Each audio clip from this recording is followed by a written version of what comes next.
రోజు మేము అందరం ఈ స్థాయిలో ఉన్నామంటే మరీ ముఖ్యంగా మా మీడియా మిత్రులని తెలియజేసుకున్నాను. మీ అందరికీ కూడా నా శుభాశీస్సులు.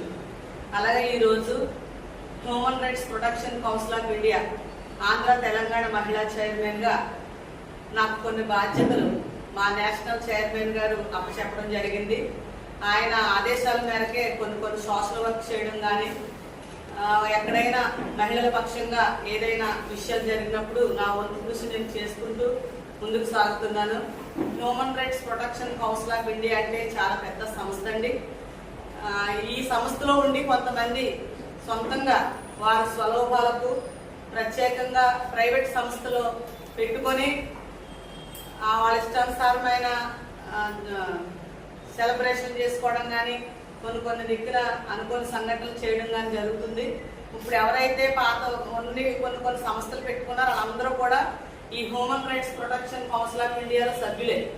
వారందరూ కూడా ఇందులో చూసి నేర్చుకొని స్పెషల్గా వెళ్ళి వారు సొంతంగా ఇండివిజువల్గా నడిపించుకుంటున్నారు. ఆ సంస్థలకి మాకు ఎటువంటి సంబంధం లేదు. అలాగే human rights protection council of India అంటే మాకు ఈ లోగో చాలా ఇంపార్టెంట్ అండి. ఈ లోగో ఉంటేనే human rights protection council of India అని మేము మమ్మల్ని మా సభ్యులని మీరు తెలుసుకోవచ్చండి. మీడియా మిత్రుల ద్వారా తెలియజేస్తున్నాను. అలాగే పోలీస్ వారి నిఘా కూడా చాలా గట్టిగా వేశారు. మొన్న కూడా మా కార్డ్స్ అన్ని కూడా పోలీస్ డిపార్ట్మెంట్ సహకరించడం జరిగింది. అలాగే మా సంస్థ నారా చంద్రబాబు నాయుడు గారు, అలాగే రేవంత్ రెడ్డి గారు సీఎం గారు, ఆంధ్రప్రదేశ్ ముఖ్యమంత్రి వర్యులు చంద్రబాబు నాయుడు గారి చేతుల మీదుగా కూడా ప్రశంసలు పొందడం కూడా జరిగింది. రేపు 16వ తారీఖున నేషనల్ వారీగా కాకినాడలో భారీగా మీటింగ్ కూడా ఏర్పాటు చేయడం జరుగుతుంది. మా సంస్థకి కొన్ని అవగాహన సదస్సు కార్యక్రమాలు పెట్టి ప్రతి దిక్కున ఎలా ఉండాలి, ఎలా మాట్లాడాలి, ఎలా మేల్కొల్పాలి అనే విషయంపై మాకు కొన్ని సూచనలు ఇవ్వడం కూడా జరుగుతుంది. అలాగే మా సంస్థ ప్రత్యేకంగా 10 సంవత్సరాలు పూర్తి చేసుకొని 11వ సంవత్సరం అడుగు పెడుతున్న శుభ సందర్భంగా భారీగా ఈ మీటింగ్ కండక్ట్ చేసి చాలా జడ్జీస్ని కానీ, అలాగే వీలవుతే మన చంద్రబాబు నాయుడు గారి ద్వారా కూడా లోకేష్ బాబు గారిని పిలవడానికి కూడా ఆలోచించుకోవడం జరుగుతుందండి. అది మీడియా ద్వారా మీ అందరికీ తెలియజేసుకుంటున్నాను. మరీ ముఖ్యంగా ఇప్పుడు కొత్తగా ఒక టీము ఏర్పాటు చేసి ఒక గ్రూప్ ఏర్పాటు చేశారండి. హ్యూమన్ రైట్స్ ప్రొటెక్షన్ ఆఫ్ తీస్తారండి, ఇండియా అని పెట్టారట. దానిపై ప్రత్యేకంగా మా నేషనల్ చైర్మన్ గారు మీడియా ద్వారా వివరించమని చెప్పారు. వారిపైన కూడా చట్టపరంగా చర్య తీసుకోవడానికి మా సంస్థ సభ్యులందరూ కూడా ముందుకు రావడం జరుగుతుంది. ఇలాగ కొన్ని సంస్థలు పెట్టుకొని అన్యాక్రాంతంగా కొన్ని దిక్కులు డబ్బులు వసూలు చేయడాలు, సెటిల్మెంట్లు చేయడాలు ఇలాంటివి జరుగుతున్నాయి. అలాంటివి ఎక్కడ కూడా ఈ సంస్థలో జరగవండి. మాకుంటే గట్స్ తో ముందుకొచ్చి పని చేయాలి తప్ప ఎక్కడ ఎటువంటి డబ్బులు వసూలు చేయడం కానీ, ఎక్కడైనా సెటిల్మెంట్లో కూర్చోవడం కానీ, దందాలు చేయడం కానీ అవి ఈ సంస్థలో ఉండడానికి వీలు లేదు. నేను కూడా అంటే మీరు కూడా లక్ష్మి గారని మీరు అనుకోవచ్చు. నేను తెలుగుదేశం పార్టీలో ఒక నాయకత్వంలో ఉన్నాను. నా దగ్గరికి ఏదైనా సమస్య వచ్చినప్పుడు నా పార్టీ పరంగా కూడా నేను చేసుకోవడం జరుగుతుంది. తర్వాత human rights protection council of ఇండియాలో నేను మహిళా చైర్మన్ గా పనిచేస్తున్నాను కాబట్టి కొంతమంది మహిళలకు కూడా నేను వంతు సహాయం చేయడం, సోషల్ వర్క్ లో నా సొంత డబ్బుతోటే నేను ముందుకెళ్ళడం జరుగుతుంది. ఎవరి దగ్గరికి ఏ నాయకుడి దగ్గరికి వెళ్ళి నేను ఈ సంస్థలో పనిచేస్తున్నాను నాకు ఇంత డొనేషన్ ఇవ్వడానికి కానీ, అమౌంట్ ఇవ్వడానికి కానీ ఎక్కడ నేను అడగడం కానీ నా ఎంత వంట లేదని మీడియా ద్వారా తెలియజేసుకుంటూ, నేను ఏ ప్రోగ్రామ్ చేసినా నా సొంత డబ్బులతోనే, నేను ఎవరికైనా కష్టమని హెల్ప్ చేసినా నా సొంత నిధులతోనే నేను చేయడం జరుగుతుంది. అది మీలో చాలా మందికి తెలుసు, సమాజంలో కూడా చాలా మందికి తెలుసు. కానీ కొన్ని అపోహాలు సృష్టిస్తారు. అవన్నీ కూడా నేను తీసి పక్కన పెట్టడం నాకున్న అలవాటే. నేను నేర్చేసుకున్నాను కూడా. నాకు బాగా వంట పట్టింది కూడా నా సొంత ధనంతో హెచ్చించి కొంత అనాథలకు కానీ, కుష్ఠరోగులకు కానీ, అలాగే భర్త చనిపోయిన విడోస్కి కానీ నేను సొంతంగా నా కార్యక్రమాలు చేయడం కూడా జరుగుతుంది. అలాగే కూటమి ప్రభుత్వంలో కూడా ఒక గట్స్ తో ముందు ఒక మహిళా నాయకురాలుగా కూడా ముందుకు రావడం కూడా జరుగుతుంది. మరి ముఖ్యంగా ఈ రోజు ప్రెస్ మీట్ ద్వారా కొన్ని విషయాలు మీకు పంచుకున్నాను. అలాగే మాకు కొత్తగా కోరుకొండ నుంచి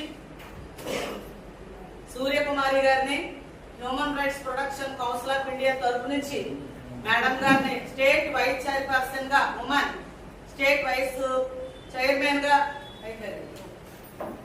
ఈవిడ్ని ఎన్నుకోవడం జరిగిందండి. అంటే నాకు కూడా సింగిల్ అయిపోయాను. సార్ కూడా ప్రతి ఒక్కరిని అంటే ఆవిడ కొన్ని విషయాల్లో ఒక విషయం చెప్పారు. మేము కండవేల లక్ష్మి గారిని చూసి ఆవిడని చూసి ముందుకు వస్తున్నామండి. ఆవిడ చాలా లేడీ గట్స్ తో ముందుకెళ్తూ మంచి మంచి సేవా కార్యక్రమాలు చేస్తుంది. మాకు కూడా ఇందులో మేము జాయిన్ అవుతాం సార్, ఆవిడతో పాటు మేము కూడా ఫాలో అవుతామని చెప్తే నిన్న ఈవిడికి ఈ ఐడెంటిటీ కార్డుని ప్రమోషన్ ఇచ్చి సార్ కూడా మా సంస్థలోకి తీసుకోవడం జరిగింది. రేపటి నుంచి నాతో ఈవిడ కూడా ప్రయాణం చేయడం జరుగుతుందండి. అలాగే ఈ human rights protection council of ఇండియాలో మహిళల శాతం ఎక్కువగా ఉండి మా సంస్థనే ముందుకు తీసుకెళ్తున్నాం. ఈ లోగో ఏదైతే ఉందో ఈ లోగో ఉంటేనే మా సంస్థను మీరు గుర్తించండి. మా సంస్థను అడ్డెట్టుకొని చాలా మంది చాలా ఐడెంటిటీ కార్డులు సృష్టించుకొని కొన్ని తప్పుదావులు పట్టించడం అలాంటివి చేస్తున్నారని మా నేషనల్ చైర్మన్ గారి దగ్గరికి వెళ్ళడం జరిగింది. ఈ లోగో ఉంటేనే మీరందరూ కూడా మీడియా మిత్రులందరూ కూడా గుర్తించి ఎవరైనా మీ దగ్గరకు వచ్చి మేము ఈ సంస్థ ఆ సంస్థ అంటే ఈ లోగో ఉంటే మీరు చెప్పొచ్చండి. లేదని నా నెంబర్ మీ అందరి కాంటాక్ట్ లో ఉన్నాను కాబట్టి మీరు ఎవరైనా ఫోన్ చేసి నాకు చెప్తే మేము వెంటనే అక్కడికి రావడం ఆ సంస్థ కోసం తెలుసుకోవడం కూడా జరుగుతుందని మీడియా ద్వారా వివరిస్తూ నాకు ఈ గొప్ప అవకాశం ఇచ్చిన మీ అందరికీ కూడా ప్రత్యేకంగా ధన్యవాదాలు. అలాగే వీటికి కొత్తగా ఎన్నిక కాబడిన సూర్యకుమార్ గారికి కూడా నా హృదయపూర్వక blessings. Congratulation madam. Thank you. K Suryakumar గారిని human rights protection council of ఇండియాలో నేను స్టేట్ వైస్ ప్రెసిడెంట్ కింద ఉమెన్స్ సెల్లో ఏపీకి తీసుకోవడం అనేది జరిగిందండి. నేను దానికి కారణం మన కండవేల లక్ష్మి గారి ఇన్స్పిరేషన్, చైర్పర్సన్ తాళూరి ప్రసన్న కుమార్ గారు తీసుకోవడం అనేది జరిగింది. మీరు ఏం చేద్దాం చెప్పండి. టెన్షన్ పడుతుంది. అదే మన అందరికీ కూడా మానవ పద్ధతి మానవ హక్కులు అనేవి ఏవేవి ఉన్నాయో అందరికీ తెలిసిన విషయాలే. కానీ కొన్ని చోట కొంతమందికి జరగడం లేదు. అది అలాంటి వాళ్ళలో కొంతమందికైనా నా వంతు నేను సహాయము పోరాటము కృషి చేద్దామనే ఉద్దేశంతో ఇందులోకి వచ్చాను. నాకు పరిచయించిన తాళూరు ప్రసన్న గారికి ధన్యవాదాలండి. మీడియా మిత్రులందరూ ఒక సోదరులా భావించి నాకు సహకరించండి. నేను ముందుకు వెళ్తాను. మీరు లక్ష్మి గారు ఉన్నారు.